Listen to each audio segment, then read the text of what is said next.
Hey everybody, this is Bryan Clayton, CEO of GreenPal, and in this episode of Business Growth Architect Show, I'm going to be talking about how I transitioned from a blue-collar entrepreneur to a tech entrepreneur, and I'm going to be talking about how it's okay to have imposter syndrome sometimes, and how I talk about how I had a little bit of imposter syndrome when I was starting GreenPal and how I dealt with that. So make sure you tune into this episode.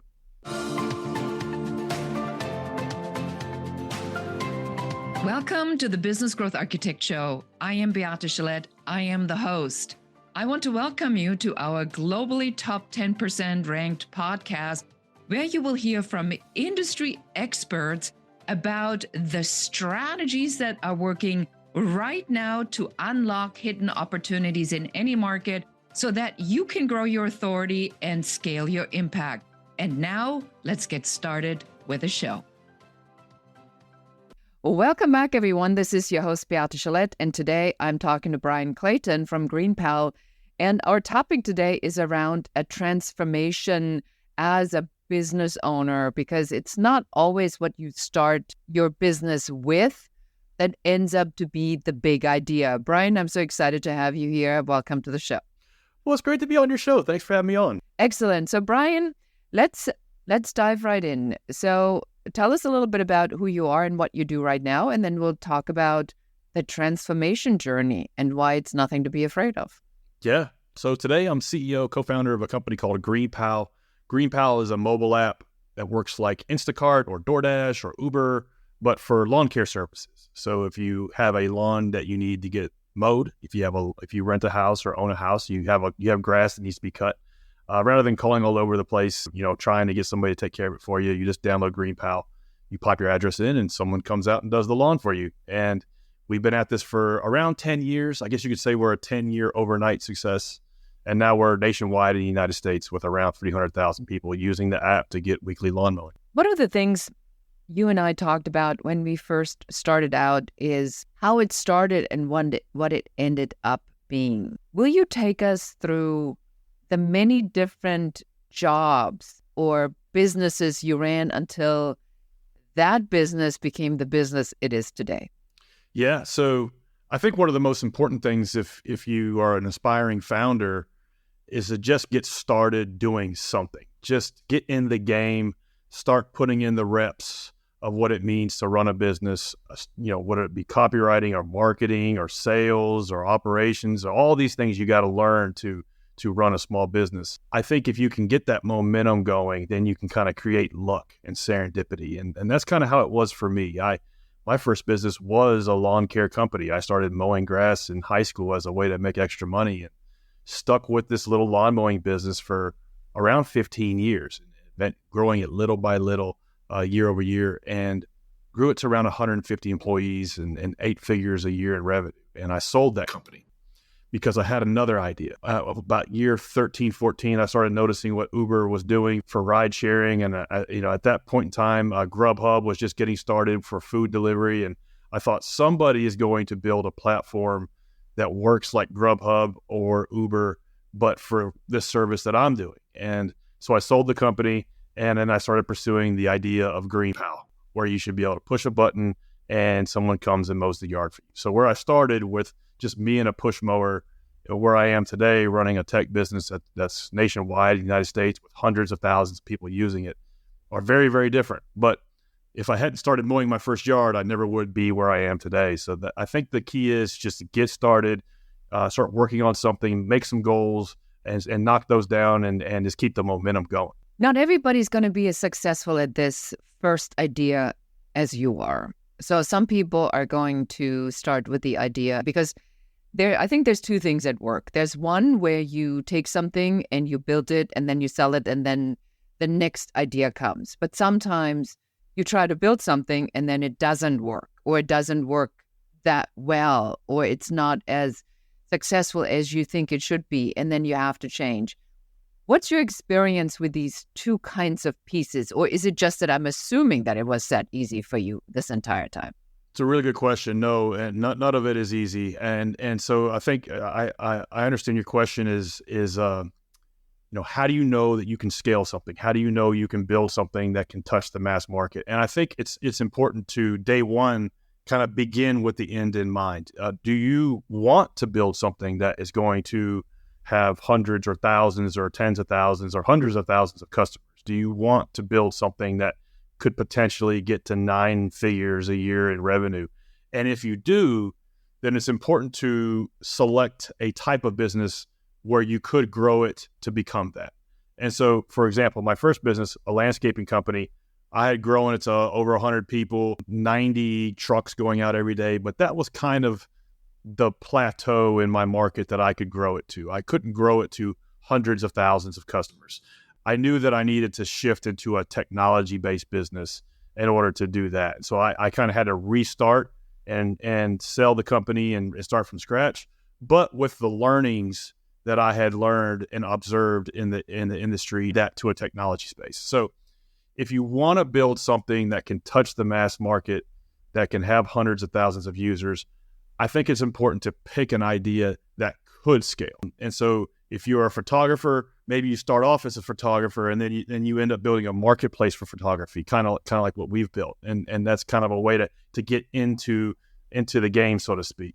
But the interesting thing is that the paradox is, once you start with that idea that you believe could scale, that you believe could touch hundreds of thousands of customers, you have to do it the hard way first. You have to hand crank it. You have to kind of do it in such a way that it doesn't scale. You have to, like if you were running a photography marketplace, maybe you're running around fulfilling all the orders and you're kind of emulating that if you had multiple suppliers on the network. You're hand cranking it behind the curtain almost. So it's a weird thing that trips up a lot of new founders, that they want to build something that can scale to hundreds of thousands or millions of customers, and then they just want to go straight to the scale part.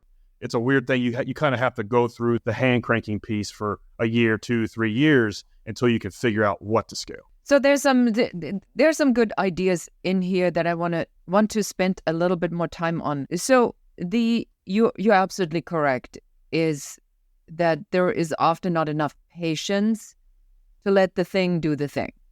That's right. Yeah. Until it comes to full fruition. That's what I'm hearing from you. Yeah. And you have to hand crank the thing for a while. You got to hand crank it to know what the thing needs to be. That's the thing. That's the part that a lot of founders get tripped on. They don't want to do the hand cranking piece. They want to go straight to the scaled product that's serving thousands of people, and it just doesn't work that way. So let's talk about hand cranking here. What is exactly hand cranking? How would you describe that to somebody who is now, let's say, maybe they're 250, maybe they're 500, and they want to get to break the 1 million? Because we know it makes more fun once it's at 250,000 and up, because then some of the stress goes away from paying the bills, because then you should be able to pay the bills. How do you hand crank the part? Does it mean it's like crazy work? Is it crazy hours? How would you describe it to someone? Yeah, so there's 2 different ways I'll attack that question. So the first is, you have to hand crank when you just have an idea and you have nothing. So you don't have $250,000 a year in revenue yet. You've got 0 revenue. And the mistake that a lot of new founders make is that they just want to sit behind the laptop and work on the technical side of it, and they don't want to get out into the real world and hustle up their first customers. So some examples of hand cranking would be, with our platform, GreenPal, we passed out flyers all over Nashville, Tennessee, where we're from, to hustle up our first 1,000 customers. And then I personally mowed hundreds of yards that were getting orders on the system. And then I had a couple of friends that I would contract up to fill in where I couldn't do it. And so for the first year, it was us hustling up customers and then us kind of fulfilling the orders. And it was done with spreadsheet, pen and pad, and phone calls. And, to the customer, they had one nice, delightful interface they interacted with. But behind the scenes, we were kind of like a duck, calm on the surface, but below the surface, we were just paddling away, trying to hand crank the orders. And this is how most successful tech companies kind of get started. Instacart is a good example for grocery delivery.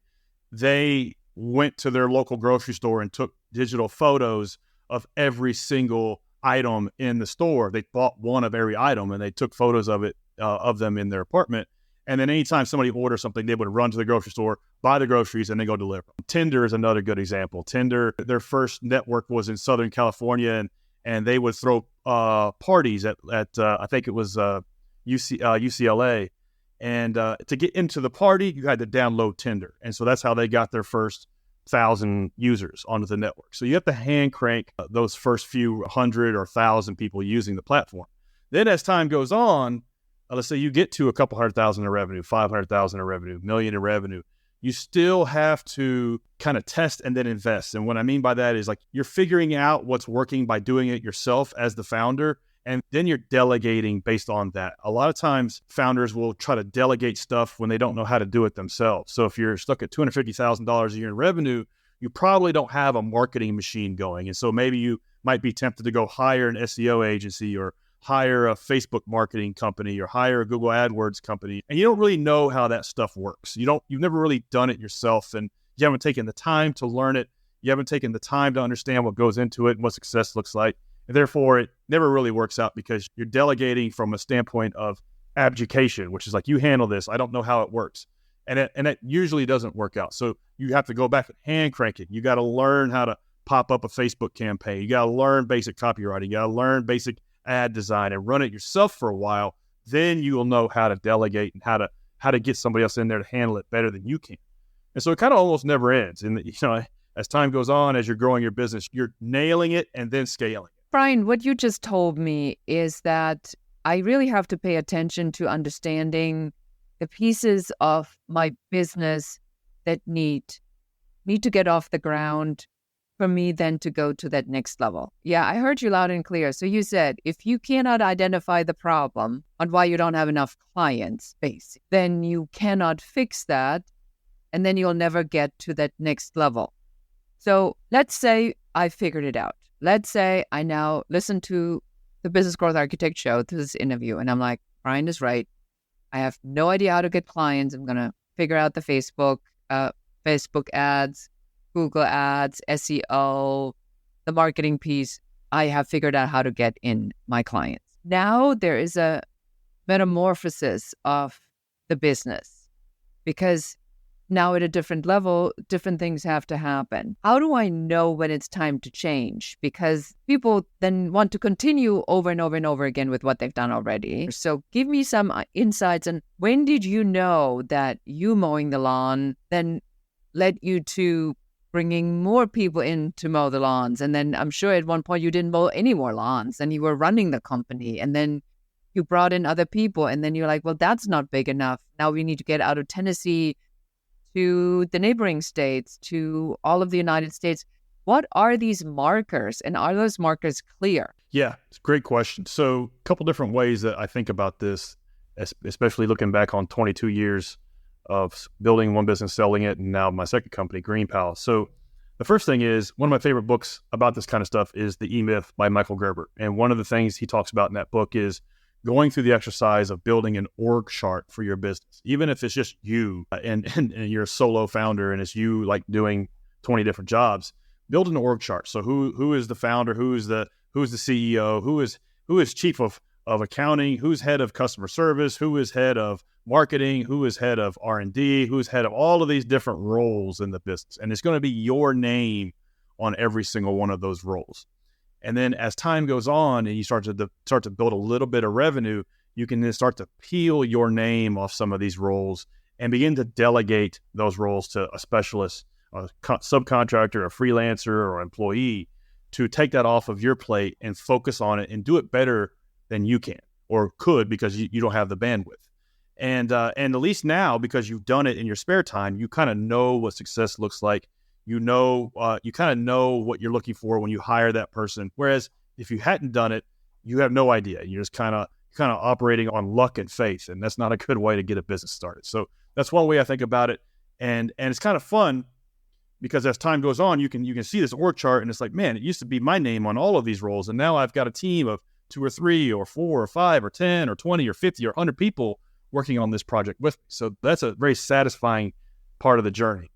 The second thing I think about and the way I look at it is when you're running a business, especially when you're starting out, you're doing 3 things at once at all times. So you're working in the business. So in the photography example, you're taking the pictures. The second thing is you're working on the business. What does my marketing strategy look like?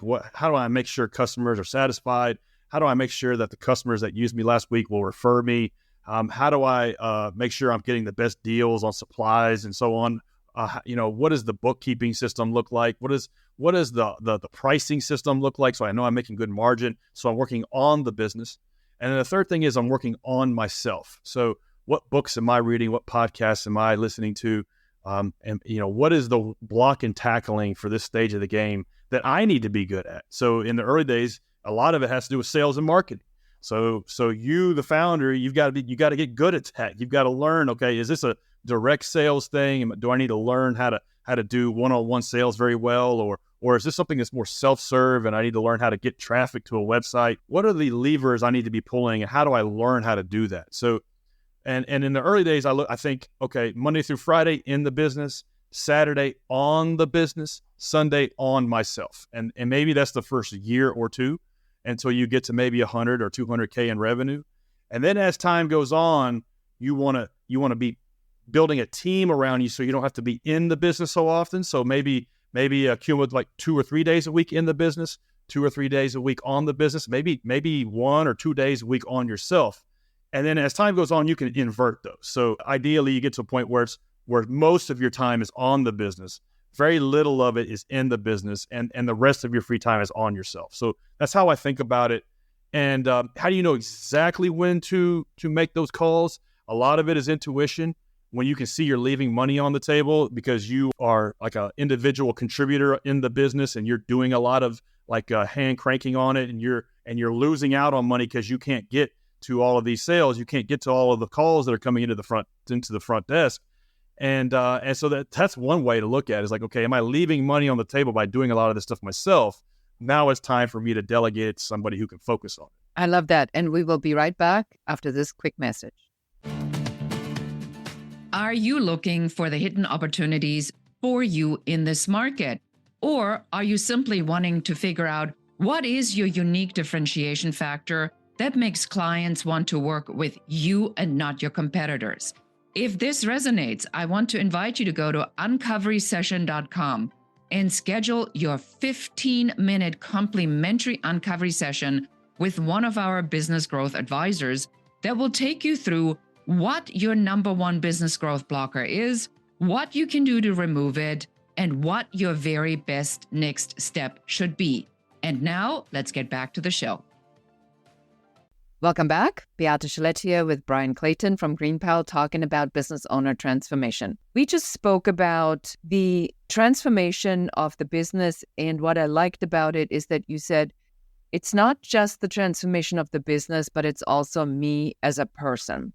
This touches on something that people that do a lot of mindset work or understand the laws of, abundance and prosperity and the law of attraction really understand. So if we look at the transformation for me as a business owner, how do I transform myself into that business owner that needs to lead that kind of company? Because I also see a lot in my work, Bryan, is that business owners believe that what got them here will get them anywhere. Is that true or false? So if you're doing business with everything you got, you're throwing your heart and soul into it, and you're working the 3 buckets, like I mentioned earlier, in the business, on the business, and on yourself, you will look back every year or two and you'll be a totally new person. You will be almost unrecognizable to yourself. You won't like the same things. You won't have the same taste in books or movies. It's really weird. It's like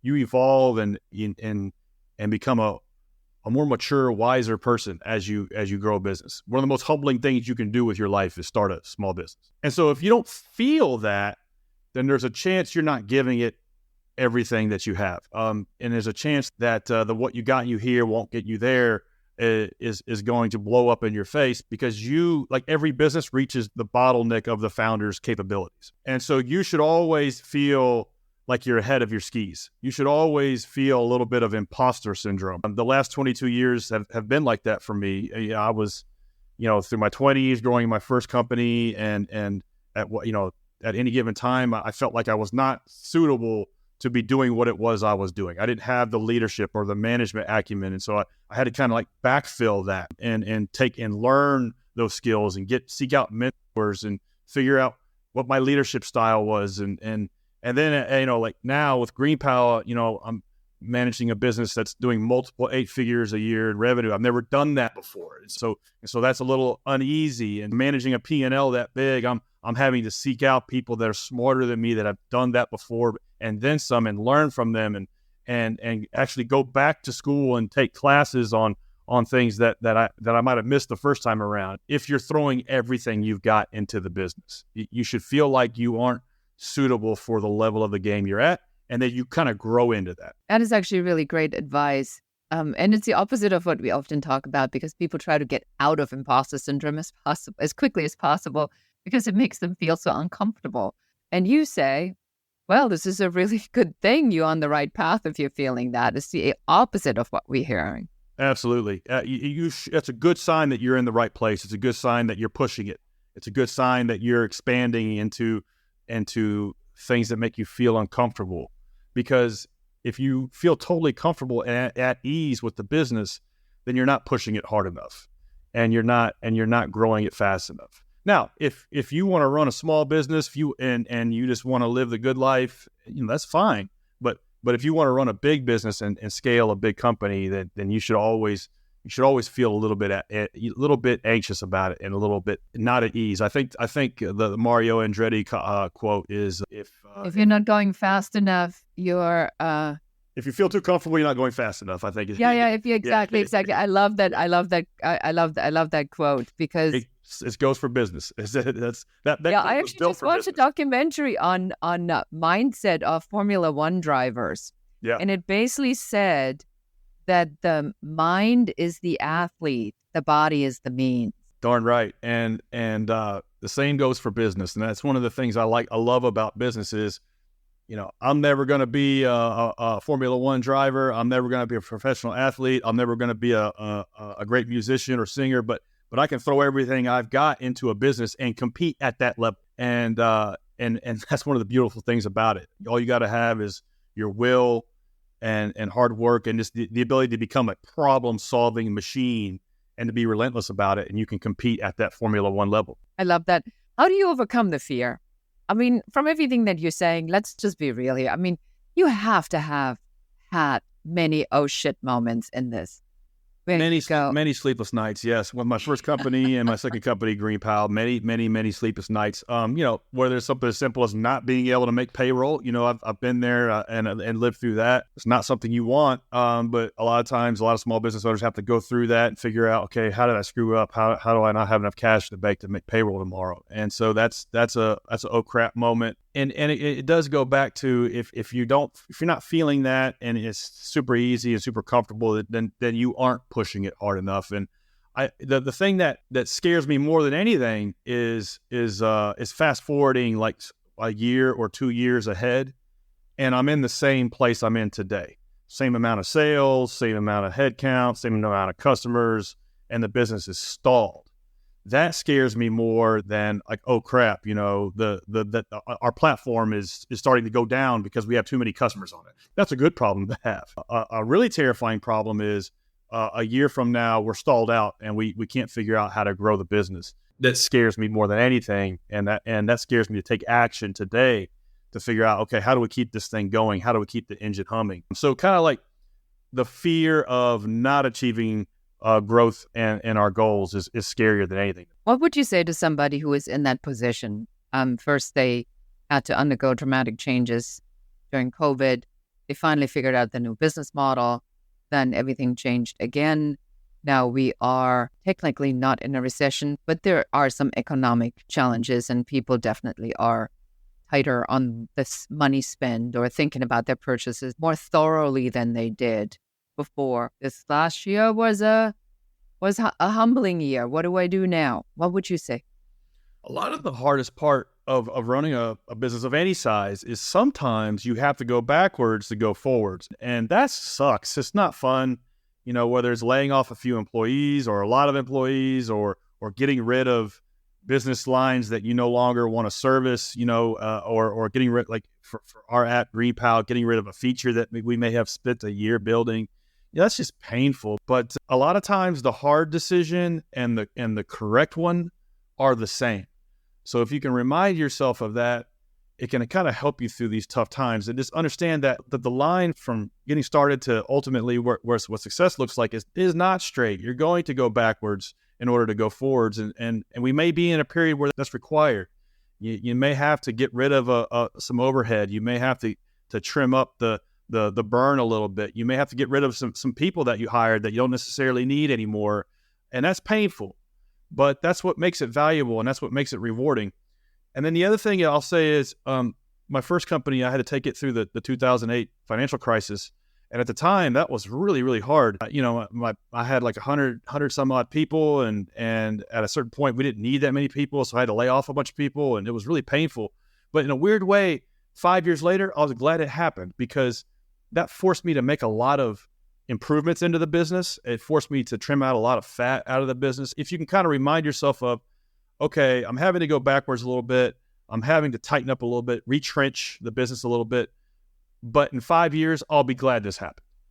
Because 9 times out of 10, you are. And every bad thing that I've ever gone through in 22 years of business, 3 or 4 or 5 years later, I was glad I went through it. You'll become a better founder, and the business will be better for it. I love that. And what a great way for us to end this interview. Bryan, for somebody who now maybe wants to get their lawn mowed or learn more about you, or their gutters cleaned, or their leaves blown, or their snow plowed, where would we send them? Yeah, anybody that doesn't want to waste time doing your own lawn maintenance, just go to greenpal.com and sign up. You get free quotes. Excellent. Wonderful. And I'm very grateful for you to have been here and to share with us that business ownership does go through transformation, and it is okay to feel imposter syndrome, which I have never heard anybody say but you. So that's definitely something valuable to bring to our audience, to say, if you need to sit in discomfort, may as well enjoy it. Well, I appreciate you having me on. I really enjoyed it. Great interview. Thank you so much, Bryan, for being here. And that is it for us for today. Thank you so much, everybody, for watching or listening to the show. Please make sure you share this episode with one other person who may be suffering from what they think incurable imposter syndrome, because we just can give them a little bit of advice today that might just help them to feel better about where they are in their journey. And that's it for us today. And goodbye, everyone. Thank you for listening to or watching the show. We are so excited that you're here, and we are very grateful for you. Now it's our turn to ask you for help. Please do share this episode with one other person that needs to hear what we were talking about today. If there's any question you have about business, please do reach out to us and let us know. And don't forget to schedule your complimentary uncovery session at uncoverysession.com, where one of our business growth advisors will help you to figure out what your number one business growth blocker is in only 15 minutes. And that's it for us today. Until next time.